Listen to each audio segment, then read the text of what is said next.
За өнөөдрийн симпозиум маш ач холбогдолтой боллоо. За боловсролын салбарыг шинчлэх шаардлагатай гэдгийг одоо бид нар бүх төвшөнд ярьж байгаа нь маш олзуурхштай.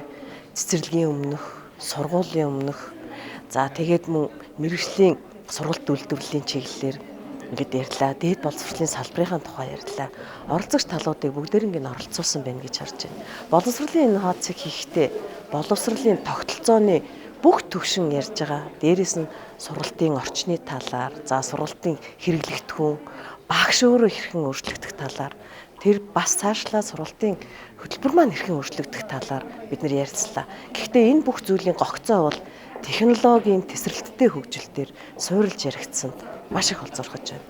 Тийм учраас бид бүхэн бизнесийн байгууллагын өөрчлөлт, технологи, дижитал шилжилтээр өөрчлөгдөж өрсөлдөөний давуу талыг олж авч байгаа гэдэгтээ яг адилхан боловсролын салбар бол технологийн энэ сайхан давуу талыг бүх хэрэглэгч оролцогч талууд маань ашиглаад за боловсролын салбарын өрсөлдөө тэр дундаа хүний хөгжилд бид бүхэн яаж оролцох вэ гэдэг талаар өөрийн өнцгөөс харж маш сонирхолтой ярилцлага хилцүүлэг өрнүүллээ гэж ингэж бодож байна. Цаашдаа одоо боловсролын шинжилгээ ухааны өөр чиглэлийн мэрэгчлэнүүдийг хамруулан оролцуулах тал дээр манай боловсролын магадлал итгэмжлийн үндэсний зөвлөл анхаарж агаад бас их олж урсгаж байна. Тэгээд бүх оролцогчдоо баярлалаа. Амжилт хүсье.